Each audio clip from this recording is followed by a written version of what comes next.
சாருக்கு எந்த ஊரு? இந்தியா. என்ன வேலை செய்றீங்க? தேடுறேன். தேடிக்கிட்டே இருக்க வேண்டியதுதான்.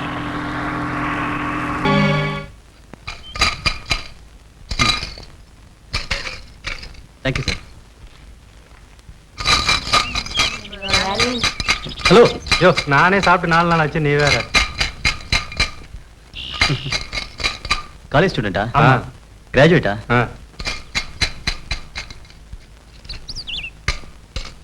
Very good.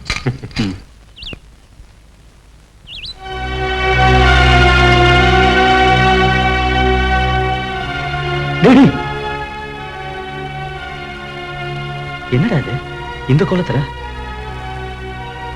விருப்பம் இல்லைன்னா அந்த பொண்ணை ஏன் அவன் நிர்பந்தப்படுத்தணும்? விருப்பம் இல்லைன்னா பின்ன அவ எதுக்காக இந்த தொழிலை செய்யணும்?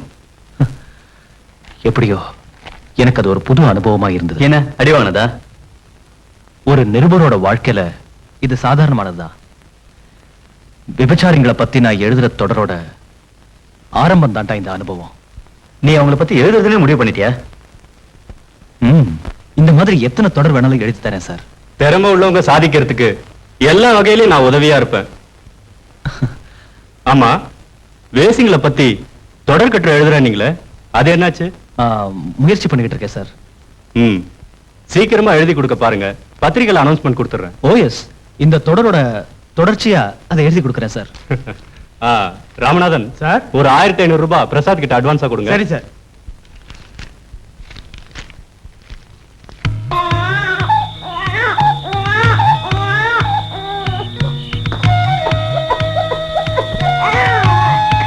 இப்ப எந்த லெவல்ல இருக்கு?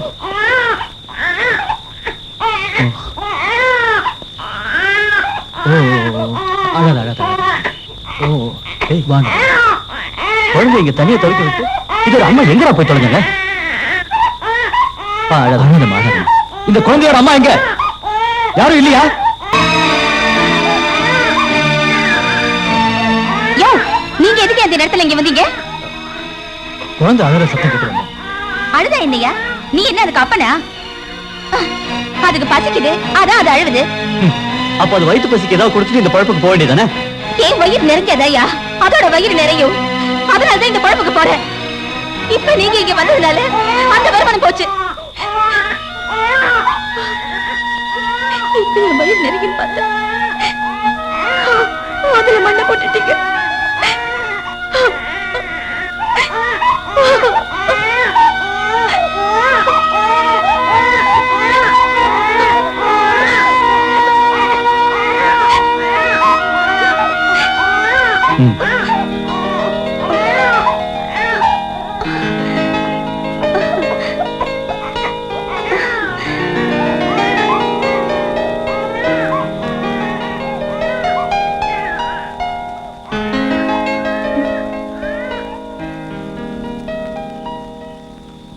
இதுக்கு ஒரு ஆள் வந்தா போதும்.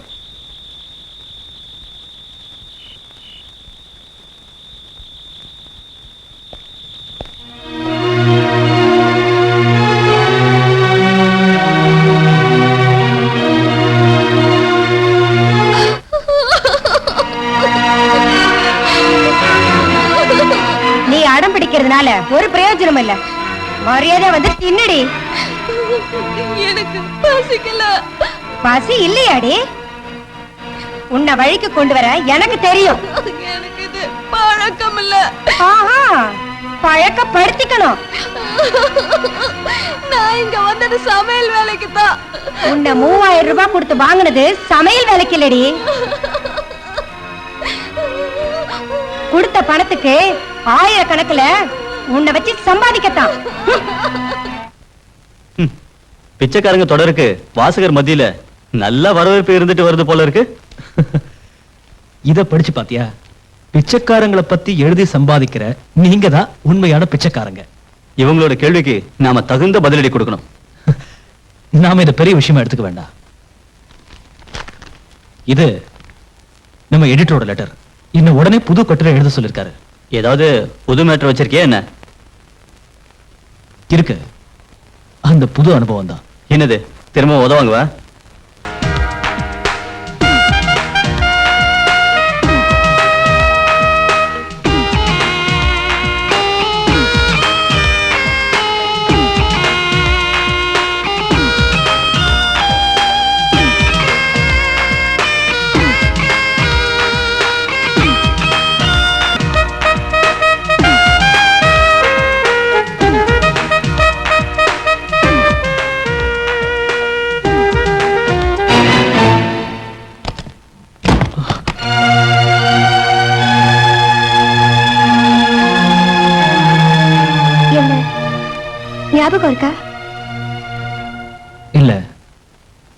வரவங்க கிட்ட என்ன ஞாபகம் இருக்கான்னு கேட்க கூடாது.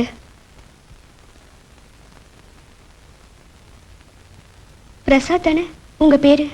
ஆமா. காலேஜ்ல நான் உங்களோட ஜூனியர். பேரு சுமதி. நீங்க போட்ட மனிதனின் மறுபக்கம் நாடகத்துல நானும் நடிச்சிருக்கேன். எனக்கு ஞாபகம் இருக்கு. சரி, உங்ககிட்ட ஒரு ரிக்வெஸ்ட். இனிமே இந்த பக்கம் வராதீங்க.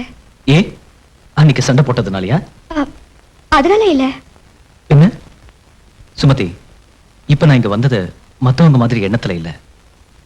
நீங்க இந்த தொழிலுக்கு வந்ததுக்கான காரணத்தை நான் தெரிஞ்சுக்கணும். அதுக்கு எனக்கு நீங்க கொஞ்சம் உதவ முடியுமா? என்னை பத்தி சொல்றது கூட எனக்கு சுதந்திரம் இல்ல. என் படுக்கைக்கு வரவங்களை சந்தோஷப்படுத்துறதுதான் என்னோட தொழில். உங்களுக்கு நான் எப்படி உதவ முடியும்? சுமதி, நான் ஒரு கட்டுரை எழுதிக்கிட்டு இருக்கேன். அது பத்திரிகையில வெளியானதுக்கு அப்புறம் உங்களோட பாதுகாப்புக்காக ஒரு அமைப்பையே உருவாக்கணும். ஆமா, நீங்க இந்த நிலைமைக்கு வர காரணம்? படிச்சுட்டு இருக்கும்போது சினிமாவில் நடிக்க ஒரு வாய்ப்பு கிடைச்சது. அந்த பட ப்ரொடியூசர் கிட்ட நான் என் மனசை பறி கொடுத்தேன். அதை புரிஞ்சுக்கிட்டு அந்த ஆளு என்ன பல பேருக்கு பங்கு போட்டு நிறைய பணம் சம்பாதிச்சது என்ன அம்போன்னு விட்டுட்டான். அதனாலதான் எனக்கு வாழறதுக்கு வழி தெரியாம இங்க வந்துட்டேன். உங்களை மாதிரி இருக்கிற மத்த பொண்ணுங்களுக்கும் ஒவ்வொரு அனுபவங்கள் இருக்கும். அவங்க கிட்ட பேசுறதுக்கு எனக்கு ஒரு வாய்ப்பு உண்டாக்கி தர முடியுமா? இது நடத்துற ஆளோட அனுமதி இல்லாம அவங்க சம்மதிக்க மாட்டாங்க. அவர் எங்க இருக்காரு? அந்த பொண்ணுங்களுக்கு அவரை பத்தி தெரியும். அவங்க கிட்ட கேட்டாலும் சொல்ல மாட்டாங்க. சரி, நான் கிளம்புறேன்.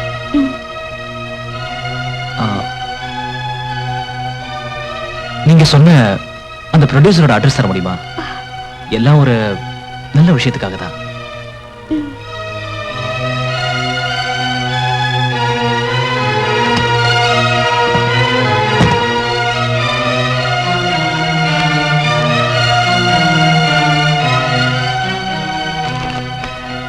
அட்ரஸ் இதுக்கு பின்னால இருக்கு.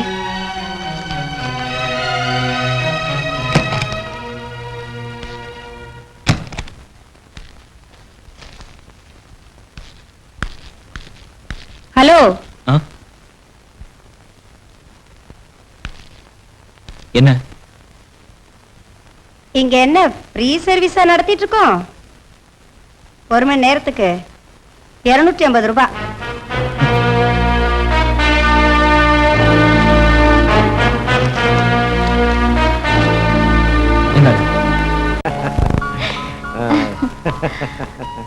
என்ன உனக்கு ஞாபகம் இருக்கா? உங்களை மாதிரி உள்ளவங்களெல்லாம் நான் மறக்க மாட்டேன் சார். இப்போ வந்த விஷயம் சார். நான் வந்த விஷயம் என்னன்னா, இடம் காலியாவே இருக்கு. அதானே சார்? இதான் சாரோட ஸ்பெஷாலிட்டி. நான் மனசுல நினைச்சத நீங்க அப்படியே பட்டுன்னு சொல்லிட்டீங்க.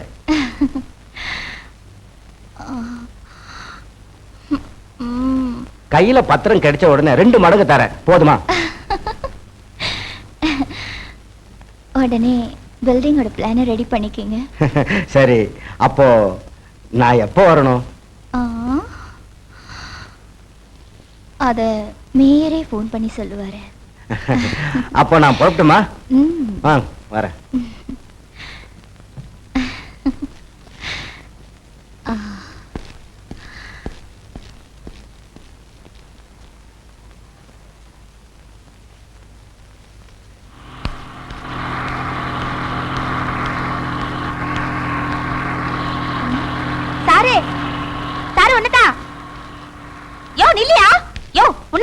நில்லையா? இந்த முதல்ல இந்த குழந்தைய பிடி. பைத்தியமா நீ என்கிட்ட குழந்தை கொடுக்குற? கொஞ்சம் இரிய முடிய கட்டிட்டு வாங்கிக்கிறேன். நீயும் குழந்தையா இருந்ததா பெரிய ஆளா இருக்க. யாராவது பார்த்தா என்ன நினைப்பாங்க? என்கிட்ட பல பேர் வந்துட்டு போறாங்க. யாரு என்ன நினைப்பாங்க? உனக்கு என்ன வேணும்? நீ வேணும். எனக்கு ஒண்ணு ரொம்ப பிடிச்சிருக்கு.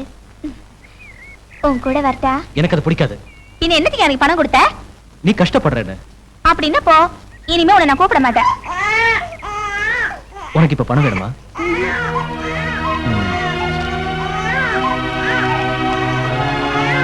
இந்தா.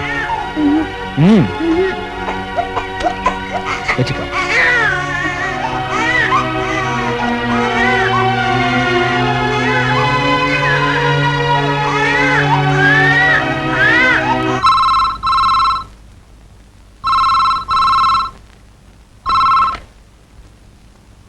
ஹலோ சாரதா ஹியா. நான் ஹாஸ்டல் வார்டன் பேசுறேன். என்ன மேடம்? உங்களை நாளைக்கு கண்டிப்பா பிரின்சிபல் வந்து பார்க்க சொன்னாங்க. என்ன விஷயம்? என்ன விஷயம் தெரியல மேடம். சரி.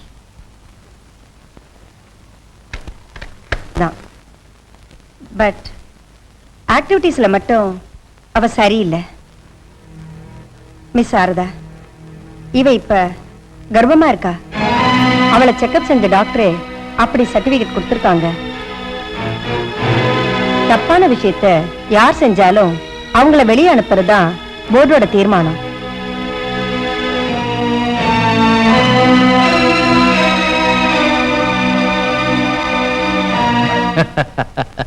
நான் யோசிக்கிறது அதுக்கு இல்ல, உங்க உபயோகத்துக்காக நான் என் மந்திரியை போய் பார்த்தேன்னா, எனக்கு ஒரு அவசியம் வந்துச்சுன்னா நான் எந்த மந்திரியை போய் பார்க்கறது? எந்த மந்திரி சபை அமைஞ்சாலும் அதுல உங்க ஆளுங்க தான் மந்திரிகளா இருப்பாங்க. அப்படி எல்லாம் ஒண்ணும் இல்ல. மினிஸ்டரா இருக்குமோ? அவரா இருந்தா போன் பண்ணிட்டு தான் வருவாரு.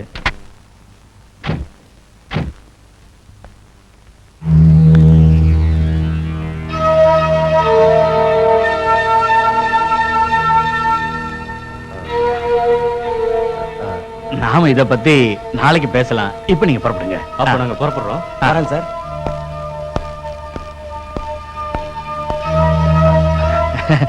சாரதா, ஏன் அங்கே நின்னுட்ட? உள்ளவா.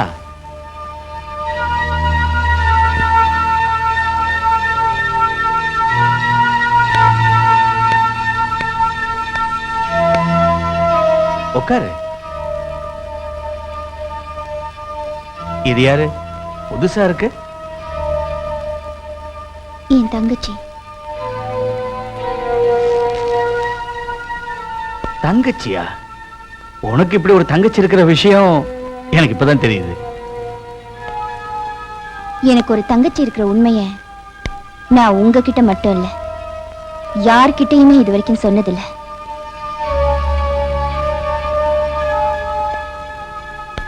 இப்போ அத சொல்ல வேண்டியதா போச்சு. மிஸ்டர் வரதராஜன், நான் எப்போ எப்படி யாரால கெட்டு போனேன்னு உங்களுக்கு நல்லா தெரியும். அந்த சம்பவத்துக்கு அப்புறம் நான் பேரெடுத்த விபச்சாரியா மாறிட்டேன். அதெல்லாம் பழைய கதை. இப்போ அந்த பழைய கதை என்னோட தங்கச்சி வாழ்க்கையில ஒரு புது கதையா மாறிடக்கூடாது. நீ சொல்றது புரியலையே. இவளை காலேஜ்ல இருந்து அனுப்பிட்டாங்க. ஓஹோ, இந்த விஷயத்துக்காக தான் இவ்வளவு கவலைப்பட்டு இருக்கியா? எந்த காலேஜ்னு சொல்லு, நான் கூப்பிட்டு சொல்றேன். கல்யாணம் ஆகிறதுக்கு முன்னாடியே கர்ப்பமா இருக்கிற இவளை காலேஜ்ல சேர்த்துக்கிறதுக்கு அது ஒண்ணும் பிரசவ ஆஸ்பத்திரி இல்ல சார்.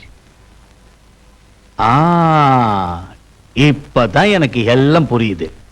உன் தங்கச்சி காலேஜ்ல எவனையோ காதலிச்சிருக்கா, கர்ப்பம் ஆயிட்டா. அவனையே தேடி பிடிச்சி இவளுக்கு கல்யாணத்தை பண்ணி வைக்கணும். அதுக்கு என்னோட உதவி தேவை, அவ்வளவுதானே? கவலையே படாத, நானே கல்யாணத்தை பண்ணி வைக்கிறேன். நிச்சயமா பண்ணி வைப்பீங்களா? சத்தியமா. அது சரி, அவ யாரு என்னங்கறதெல்லாம் தெரியுமா? தெரியும். உங்க மகன்தான்.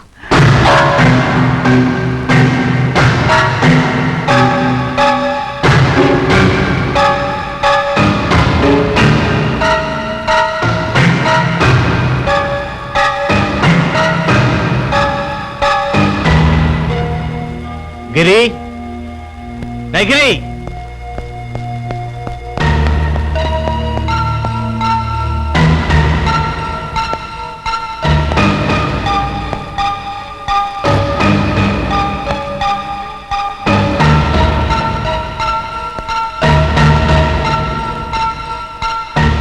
இந்த பொண்ணு உனக்கு தெரியுமா?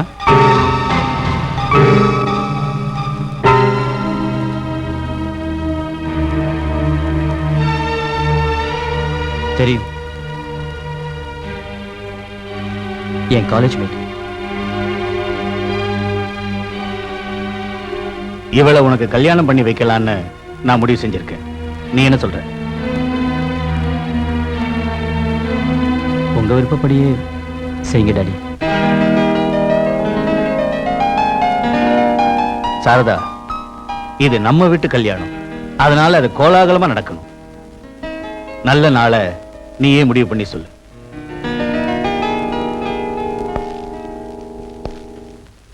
சந்தோஷமா போயிட்டு வாங்க. இன்னையில இருந்து இவ உன் தங்கச்சி இல்ல, என்னோட மருமக.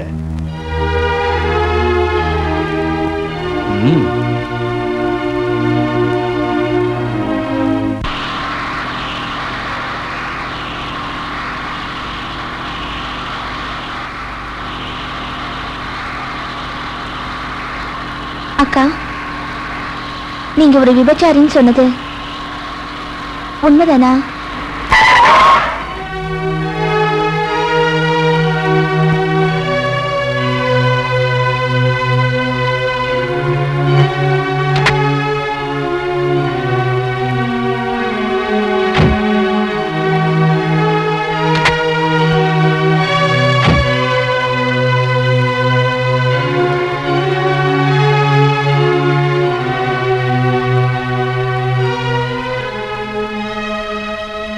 இன்னொரு உண்மை உனக்கு தெரியாது.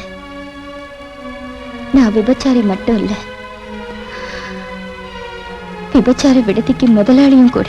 அக்கா, ஒரு விபச்சாரியோட தங்கச்சின்னு உன்னை யாரும் கேலியா பேசிடக்கூடாதுன்னு தான் ஹாஸ்டல்ல சேர்த்து உன்னை நான் படிக்க வச்சேன்.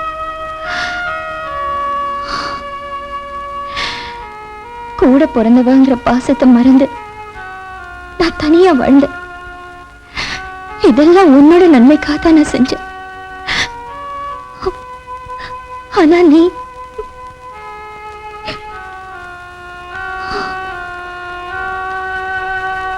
அக்கா, என்ன மன்னிச்சிரு.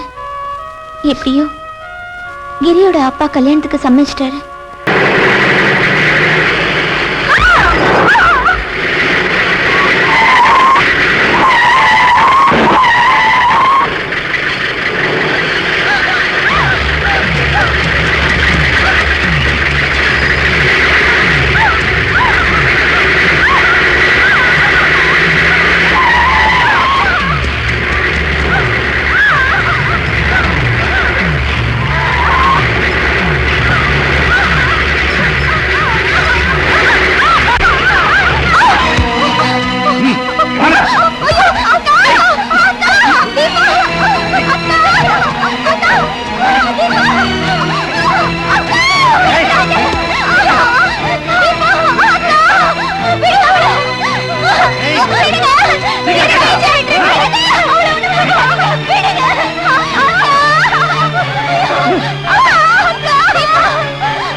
கல்லூரி மாணவி தீபா கொலை செய்யப்பட்டாள். தீபா என்ற கல்லூரி மாணவி தனது சகோதரியுடன் காரில் வந்து கொண்டிருக்கும் போது ஜீப்பில் வந்த 4 ரவுடிகள் அவர்களை வழிமறித்தனர். அவர்கள் இருவரும் தப்பிக்க முயற்சி செய்த போது அந்த ரவுடிகளின் பிடியில் சிக்கிக் கொண்டனர். சகோதரி சாரதா முன்னிலையிலே தீபாவை ஜீப் ஏற்றி கொன்றுவிட்டு தப்பி சென்று விட்டனர். போஸ்ட்மார்ட்டம் ரிப்போர்ட்டில் தீபா கர்ப்பம் என தெரிய வந்துள்ளது. போலீஸ் விசாரணையும் தொடங்கியுள்ளது. ஏண்டா, இந்த தீபா சாரதாவோட தங்கச்சியா?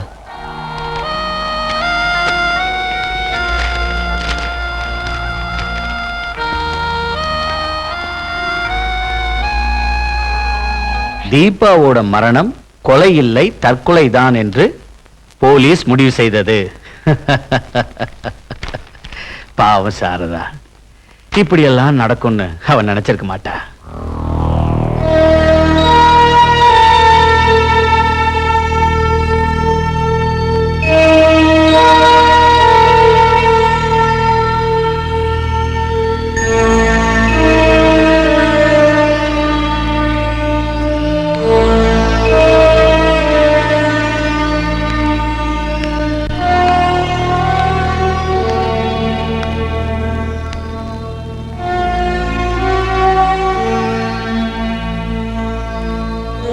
இந்த சமயத்துல தொந்தரவு பண்றது மரியாதை இல்லைன்னு நினைக்கிறேன். நேத்து பேப்பர்ல உங்க தங்கச்சிய உங்க கண்ணு முன்னாலேயே கொலை செஞ்சாங்க நியூஸ் வந்திருக்கு. ஆனா இன்னைக்கு பேப்பர்ல அது கொலை இல்ல தற்கொலைன்னு போலீஸ் ஸ்டேட்மெண்ட் கொடுத்திருக்கு. நியூஸ் படிச்சேன். உண்மை என்னன்னு உங்களுக்கு மட்டுமே தெரியும். நீங்க கொலைய கண்ணால பார்த்த சாட்சியா இருந்தோம் கேஸ கோர்ட் வாசல் வரைக்கும் கூட கொண்டு போக முடியல. மந்திரிங்க கிட்டையும் பணக்காரங்க கிட்டையும் போலீஸ் அதிகாரிங்க கிட்டையும் ரொம்ப செல்வாக்குள்ள ஆள் தானே நீங்க. உங்களோட அந்த இன்ஃப்ளூயன்ஸை நீங்க பயன்படுத்தி எதையும் எப்ப வேணாலும் சாதிக்கக்கூடிய நிலைக்கு நீங்க வளர்ந்தீங்க. கவர்மெண்ட்ல ஒரு பதவியிலே இல்லாத உங்களுக்கு இந்த அதிகாரங்கள் வந்தது எப்படி? தப்பா எடுத்துக்காதீங்க. படிப்பையும் பணத்தையும் வச்சு மத்த யாரும் சாதிக்க முடியாதத நீங்க சாதிச்சீங்கன்னா அது இந்த உடம்ப வச்சுதானே. இப்பவும் உங்க அழகுல மயங்குறவங்க எத்தனையோ பேர் இருக்காங்க. உங்களை பயன்படுத்தி சம்பாதிச்சவங்க எத்தனையோ பேர் இருக்காங்க. ஆனா அவங்க யாரும் இப்ப உங்களுக்கு ஹெல்ப் பண்ணவும் மாட்டாங்க. காரணம், ஒரு விபச்சாரியோட தங்களுக்கு இருக்கிற தொடர்பு வெளியே தெரிஞ்சா அது அவமானம் நினைக்கிறாங்க. உங்க கூட சம்பந்தப்பட்ட இந்த பெரிய மனுஷங்க எல்லாத்துக்கும் தலையாட்டுவாங்க. நீங்க சொன்ன ஓடி வருவாங்க. நீங்க சொன்ன 2 கையும் கட்டிக்கிட்டு நிப்பாங்க. தீபாவோட கொலைக்கு காரணமான வரதராஜன், அவனை காப்பாத்தின மந்திரி, அந்த கேஸ மறைச்சு மாத்தி அதை தற்கொலைன்னு எழுதின சர்க்கிள் இன்ஸ்பெக்டர், இவங்க எல்லாரையும் சட்டத்தோட பிடியில சிக்க வைக்க உங்களால முடியும்.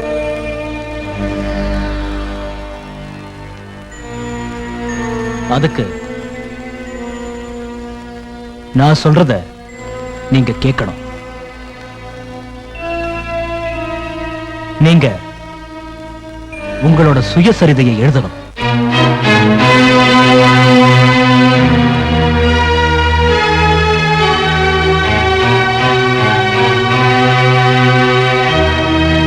நீங்க சுயசரிதையை எழுதுறீங்கன்னு ஒரு தலைப்பு மட்டும் பேப்பர்ல வந்தாலே போதும். பல பேரோட அஸ்திவாரம்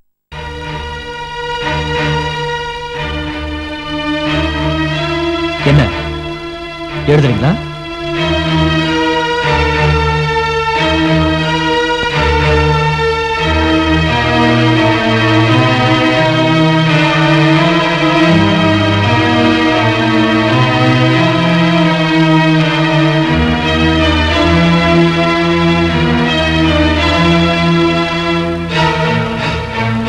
எழுதுறேன்.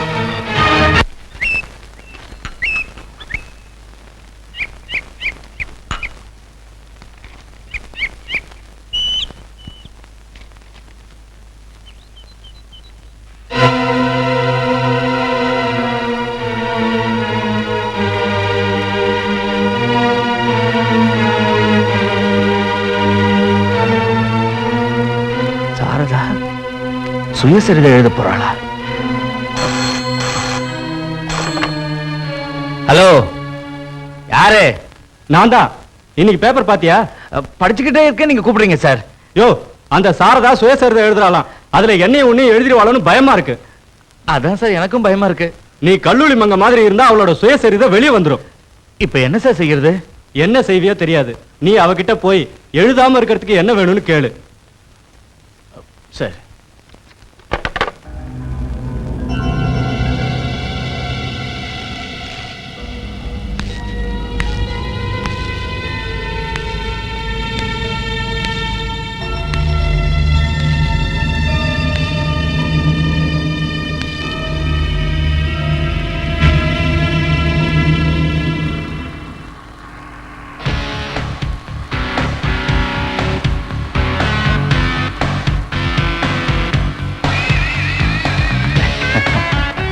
நீ எனக்கு பிஏவா வந்ததுனாலதான் எனக்கு அதிர்ஷ்டமே வந்திருக்கு.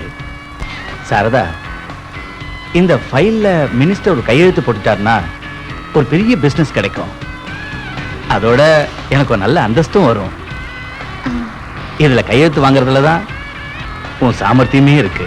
ஆ.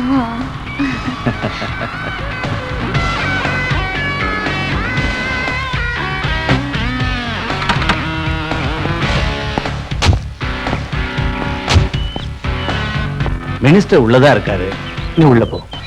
அப்போ நீங்க? நீங்க ரெண்டு பேரும் பேசிக்கிட்டு இருங்க, நான் ஒரு ஃபோன் பண்ணிட்டு வந்துடுறேன். Good morning sir. Good morning. Varadarajan எப்போ உன்னை பத்தி தான் சொல்லுவாரு. சரதா, அவரோட பிஏ எத்தனை மாசமாச்சு? 6 மாசம் ஆச்சு. உனக்கு இதை விட ஒரு நல்ல வேலை வாங்கி தர என்னால முடியும். ஆனா வரதராஜன் தப்பா நினைச்சுக்குவாரே. சார், அந்த ஃபைல்ல கையெழுத்து போட்டா? உன்னோட அழக பார்த்ததும் கையெழுத்து போடுறதையே நான் மறந்துட்டேன்.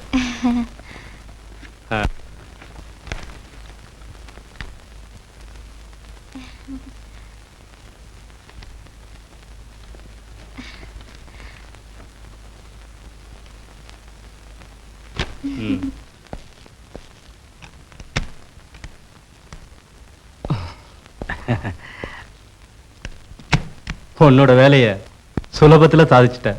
ஆனா நான் படாத பாடுபட்டுட்டேன். அது வந்து சின்ன பொண்ணு இல்லையா, அதனால கஷ்டப்பட்டாலும் நல்ல ஸ்ட்ரக்சர். அவளை மூலதனமா பயன்படுத்தினா நீ பெரிய பணக்காரன் ஆயிடுவ. சார், நீ உள்ள போய் அவளை சமாதானப்படுத்த. உலகே உனக்கு சுமைதானா, உலகே உனக்கு சுமைதானா. சார்,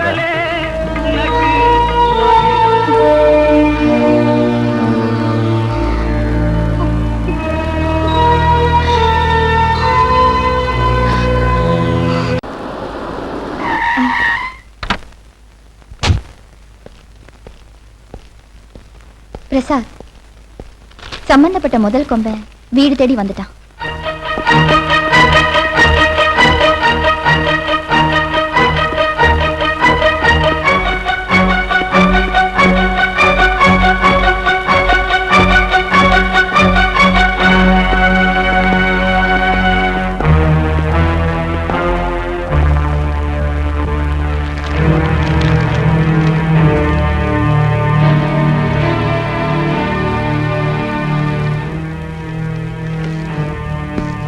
சாரதா, நீ என்ன வரவேற்க மாட்டேன்னு, உட்கார சொல்ல மாட்டேன்னு எனக்கு தெரியும்.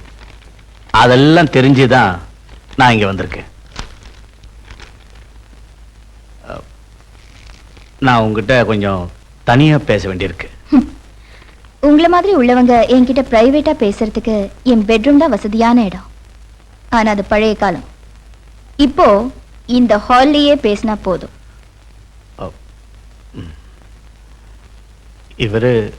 இவரு Prasad, journalist. Excuse me.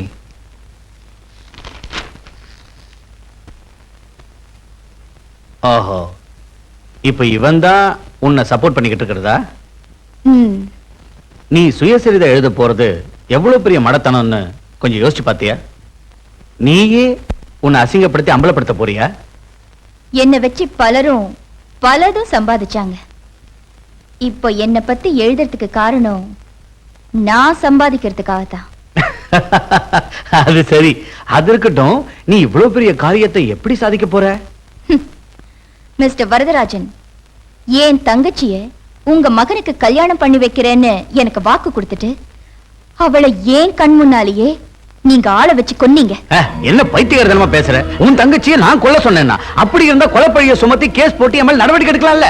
Case கோர்ட்டுக்கு வரதுக்கு முன்னாடியே நீங்க கொடுக்க வேண்டியதை கொடுத்து ஃபைலை க்ளோஸ் பண்ணிட்டீங்களே. மினிஸ்டரும் சர்க்கிள் இன்ஸ்பெக்டரும் இந்த விஷயத்துல உங்க பின்னாடி இருந்தாங்கங்கிறது எனக்கு நல்லா தெரியும். நீங்க இங்க இருந்து போலாம். சரதா, அனாவசியமா நீ என்ன மாதிரி ஆளுங்களோட கோபத்தை சம்பாதிச்சுக்காத. என்ன பயமுறுத்துறியா? நான் யாருக்கும் பயப்பட மாட்டேன். என் உடம்ப அநியாயமா ருசி பார்த்த எல்லார பத்தியும் எல்லா விஷயத்தை பத்தியும் நான் எழுதுவேன். ஓ, அப்போ நீ தீர்மானிச்சிட்ட. நான் கடைசியா சொல்றேன், உன் சுயசரிதைய எழுதாத. எழுதுனா வரதராஜன், உன்னால ஒரு மயிரையும் ஒடுங்க முடியாதுடா.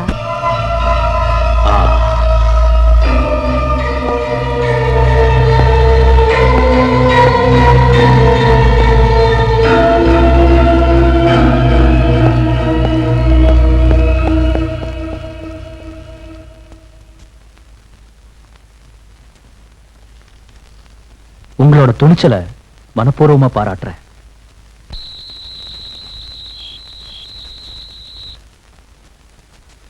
நீங்க சொல்றத பார்த்தா சாரதாவை சுயசரிதை எழுத விடாம பண்றது ரொம்ப கஷ்டம் போல தோணுது.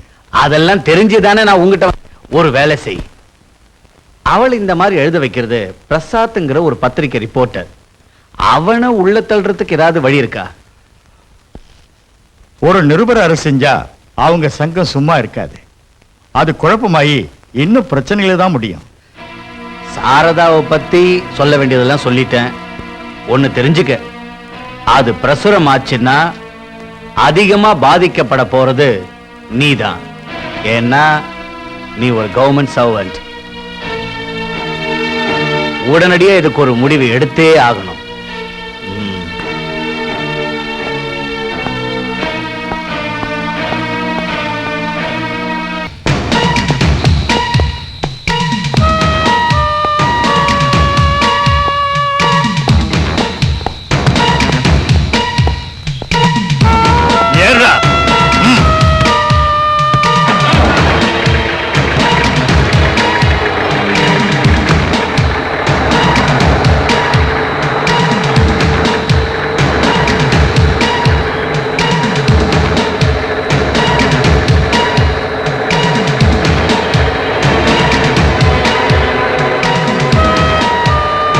நிறுத்து வண்டிய.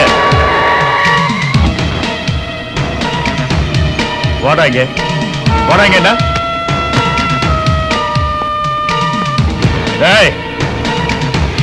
இனிமே இந்த மாதிரி தப்பு பண்ணாதடா. போன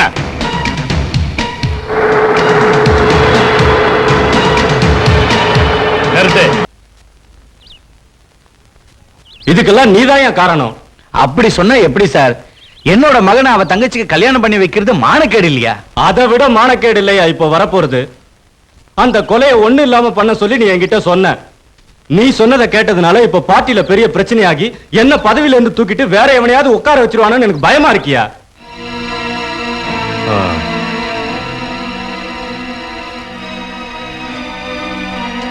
சாரதா சுயசரிதை எழுதட்டும். சார், டேய், ஓம் புத்திக்கும் ஏன் புத்திக்கும் வித்தியாசம் இருக்குடா. சாரி மிஸ்டர் பிரசாத், சாரதாவோட சுயசரிதையை வெளியிடறதுக்கு எங்களால முடியாது. சார், இப்போ இப்படி திடீர்னு சொன்னீங்கன்னா?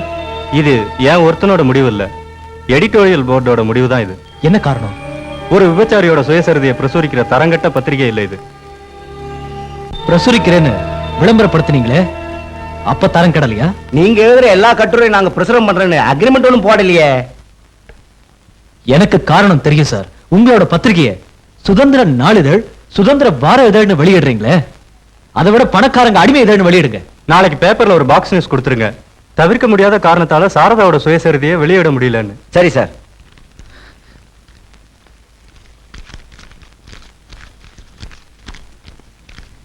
இந்தாங்க உங்க அட்வான்ஸ்.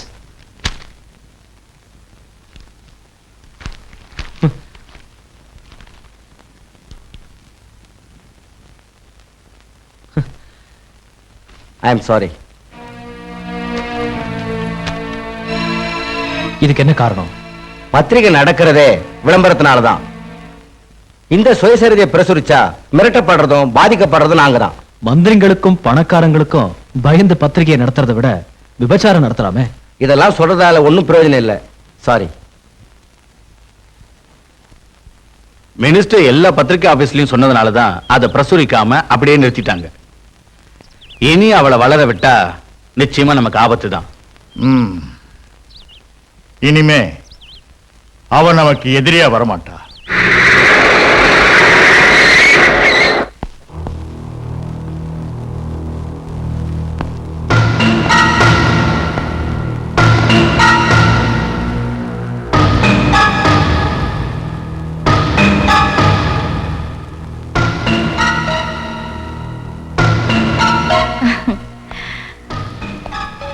பத்திரிக்கையில நியூஸ் வந்த உடனே வரதராஜன் என்ன பாக்குறதுக்கு இங்க ஓடி வந்தா. உடனே நீங்களும் வருவீங்கன்னு எதிர்பார்த்தேன். ஆனா நீங்க வரல. பத்திரிக்கையில பிரசுரம் ஆகலன்னு தெரிஞ்சதும் என்ன பாக்குறதுக்கு நீங்க வந்திருக்கீங்க. தைரியமா வந்த விஷயம் உன்னை அரெஸ்ட் பண்றதுக்கு. காரணம் விபச்சாரம் நடத்தின குற்றத்துக்கு. விபச்சாரம் நடத்துறதுக்கு வீடு எடுத்து கொடுத்ததே நீங்க தானே. பணக்காரங்களை எனக்கு அறிமுகப்படுத்தி வச்சதும் நீங்க தானே. சுருக்கமா சொன்னா இந்த மானம் கேட்ட தொழிலுக்கு பிசினஸ் மாமா நீங்க. ஏறடி வண்டியில. வாரண்ட் இருக்கா? தேவடியால அரெஸ்ட் பண்றதுக்கு எனக்கு வாரண்ட் தேவையில்லை. இந்த தேவடியா சம்பாதிச்ச பாதி பணத்துல தானே ஓ பொண்டாட்டி பேர்ல சொத்து வாங்கியிருக்க. Shut up! கோர்ட்ல வச்சு நீ விபச்சாரம் பண்ணியான ஜட்ஜி என்கிட்ட கேக்குறப்போ நான் குற்றத்தை ஒத்துக்குவேன். இதுல எனக்கு ஒரு பிசினஸ் பார்ட்னர் இருக்காரு, அவரு சர்க்கிள் இன்ஸ்பெக்டர் தாமோதரன் தான் அப்படின்னு சொல்லுவேன். அந்த இடத்துலயும் ஷட்டப்னு சொல்லி உன் மானத்தை காப்பாத்திக்கோ.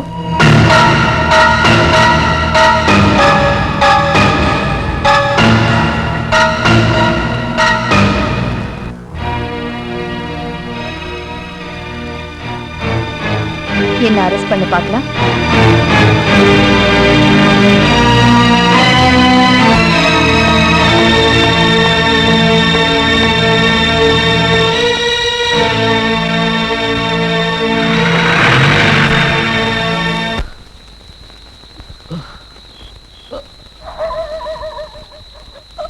சாரு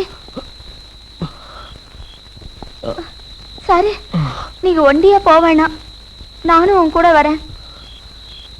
வேண்டாம்.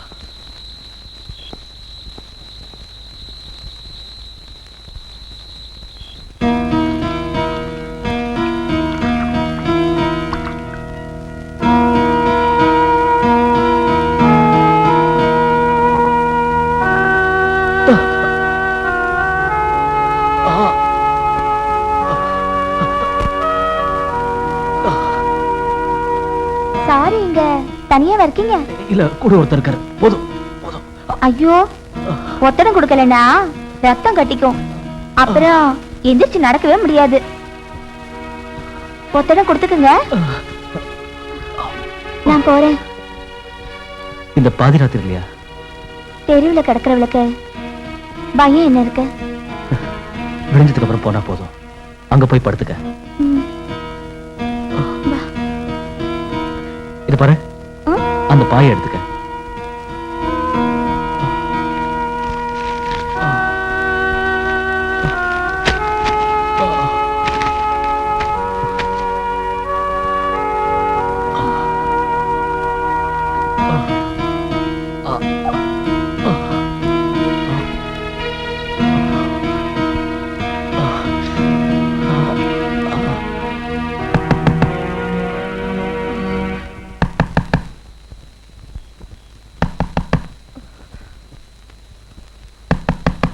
யார் அது? கதவை தரடா, கதவை தர.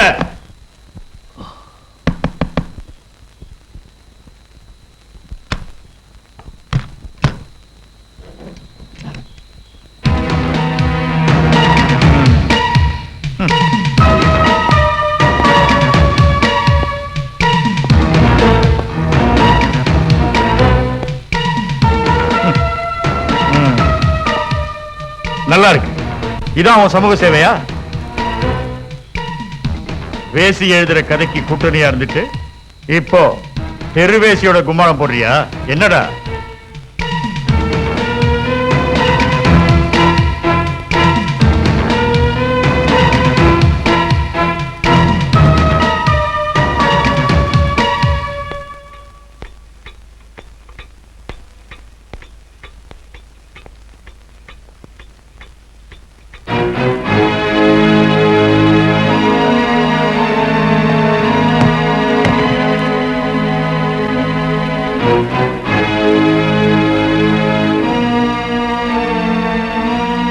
வக்கீல் சார்,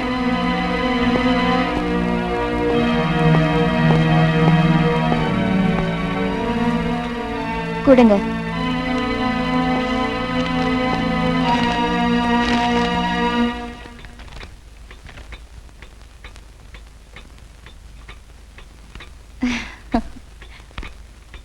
எல்லாரையும் திறந்து விடுங்க.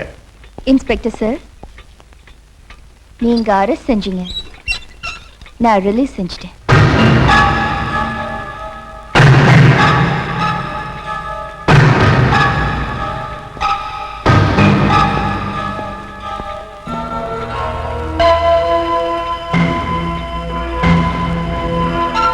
நீங்க என்னையில இருந்து வரதராஜனோட குடும்ப போலீஸா நீங்க?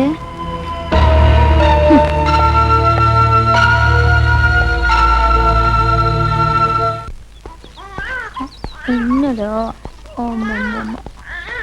என்னப்பா? சரி சரி.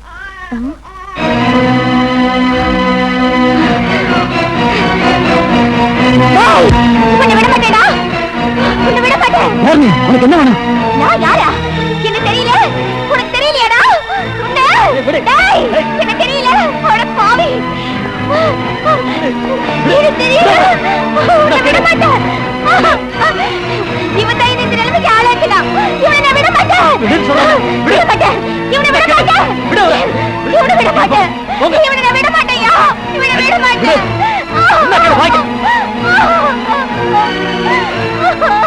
நீ எதுக்கு அவரோட சண்டை போட்ட? உனக்கு அவரோட பழக்கம் இருக்கா? அவன் கூடவே இருந்தேன். என்ன கல்யாணம் பண்ணிக்கிறதுக்கு ஊருக்கு கூட்டிட்டு போறேன்னு அவன் சொன்னான். பொழுது விடிஞ்சு பார்த்ததும் அந்த ஆளை காணோம். ராத்திரியில வீட்டை விட்டு போக கூடாதுங்கிறது காட்டுல கட்டுப்பாடு. அவனை நம்பி வந்ததுனால என்னை காட்டை விட்டு விரட்டிட்டாங்க.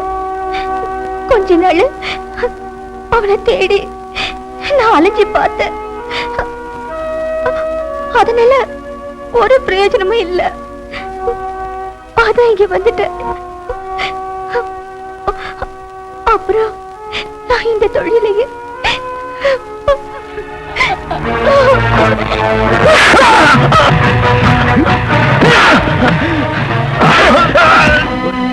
எந்திரடா. அன்னைக்கு அவ சண்டை போட்டப்போ நீ பெரிய மனுஷன்னு உன்னை போக விட்ட. அதுக்கு பதிலா தான் இப்ப நீ அடி வாங்குறது. கள்ளம் கபடம் தெரியாம எங்கேயோ காட்டுல வாழ்ந்துகிட்டு இருந்த இவளை இப்படி அநியாயமா விபச்சாரியா மாத்திட்டியாடா. இதுக்கு காரணக்கர்த்தாவே நீதான். இவளை வச்சு ஒன்ன பயப்படாத. அந்த மாதிரி மடத்தனமா எதுவும் செய்ய மாட்டோம். இப்ப இவ வாடுறதுக்கு நீ பணம் கொடுக்கணும். அதிகம் ஒண்ணு இல்ல, 25,000 கொடுத்தா போதும். என்கிட்ட இப்போ பணம் ஒண்ணும் இல்ல.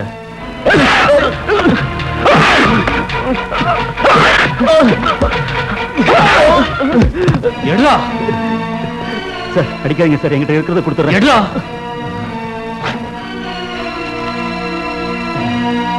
ராசதி குடா.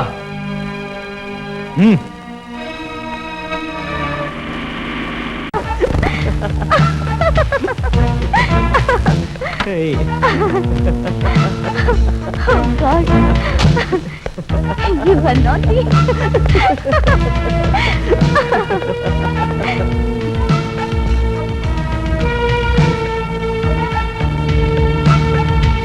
இவனை நீ லவ் பண்றியா? ஓ வயித்துக்குள்ளேயும் இவனோட லவ் வளர்தா என்ன? யார் நீங்க? டீசன்சி இல்லாம பேசுறீங்க. நீ தேர்ந்தெடுத்தவன் டீசன்சி இல்லாதவங்கிறதுனாலதான் என் தங்கச்சி லவ் பண்ற மாதிரி நடிச்சு அவளை கர்ப்பிணி ஆக்கி கொன்னவன். கிரி என்ன வளர்றா இவ? இவளே ஒரு பாப்புலரான தேவடியா?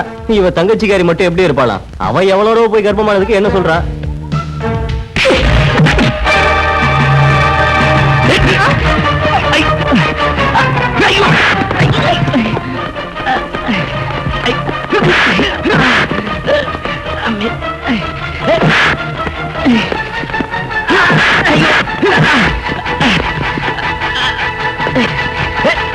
யாரு தப்பு செஞ்சாலும் அவங்கள கண்டிப்பாளா அடிப்பாளா? இன்ஸ்பெக்டரா இருக்க நீ இதெல்லாம் வேடிக்கை பார்க்கறதா உன் வேலையா? கோவப்படாதீங்க சார், அவங்க எல்லாரையும் ஒரு வழி பண்ணிடுறேன். எனக்கே சமாதானம் சொல்லிக்கிட்டு இருக்கியே, அவளுக்கு எதிராக எடுத்த நடவடிக்கையில எதுலயாவது நீ ஜெயிச்சிருக்கியா? இதுவரைக்கும் எடுத்த நடவடிக்கைகள் எல்லாம் நான் தோத்துட்டேன். நான் ஒத்துக்கிறேன். ஆனா இனி எடுக்க போற நடவடிக்கையில நான் ஜெயிச்சு காட்டுறேன் சார். அவளுக்கு நான் தான் வீடு எடுத்து கொடுத்தேன். அவங்க எல்லாரையும் வெளியில விரட்டிட்டு அந்த வீட்டுக்கு சீல் வைக்கிறேன்.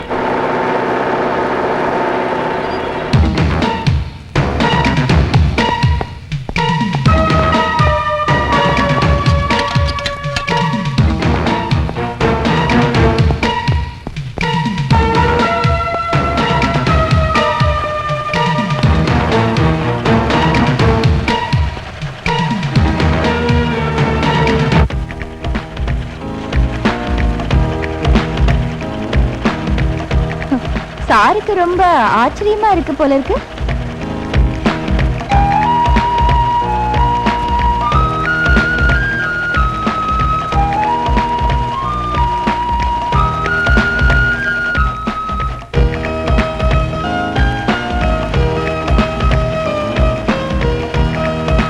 இன்ஸ்பெக்டர் சார், லா அண்ட் ஆர்டர்ல எந்த செக்ஷன் பிரகாரம் நீங்க இவங்களை இப்ப அரெஸ்ட் பண்ண வந்திருக்கீங்க?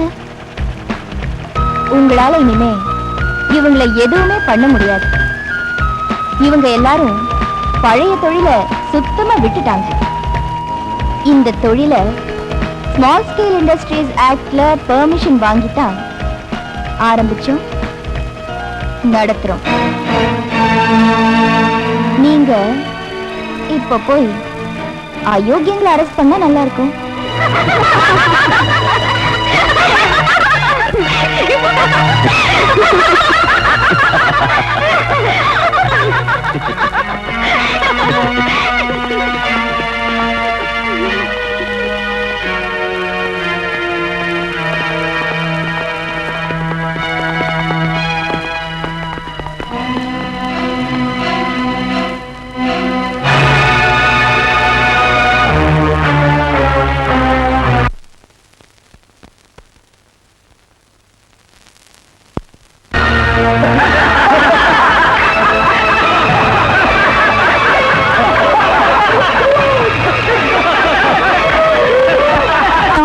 அந்த ஆளுகிட்ட இருந்து சாரு வாங்கி தந்த காசை நான் தர்றேன்.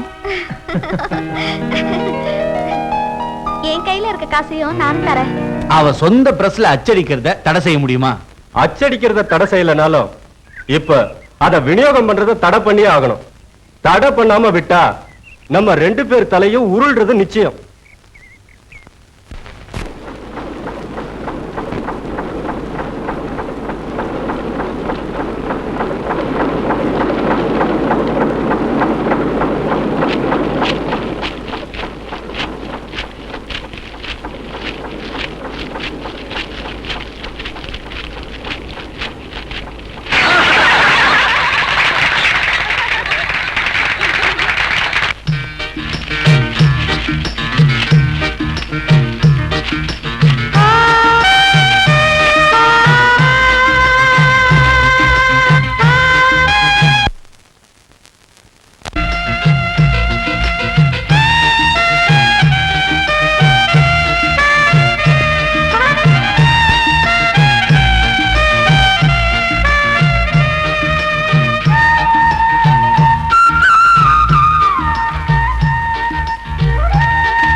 உன் வாழ்க்கை கதையில எங்களை பத்தி நல்லா எழுதியிருக்கல. ஃபர்ஸ்ட் இஷ்யூ நானே வாங்கிக்கிறேன். ஏய், போடா வாங்கடா.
Congratulations madam. உங்களோட சுயசரிதை வெளியே வந்ததோட பலன் சென்ட்ரல் மினிஸ்டர் ஜனார்தனனை மந்திரி சபையிலிருந்து டிஸ்மிஸ் செஞ்சுட்டாங்க. சர்க்கிள் இன்ஸ்பெக்டர் தாமோதரன் மாதிரி இருக்கிற எல்லா ஆபீசர்ஸையும் சஸ்பெண்ட் பண்ணிட்டாங்க. ஒரு என்கொயரி கமிஷனையும் கவர்மெண்ட் நியமிச்சிருக்கு.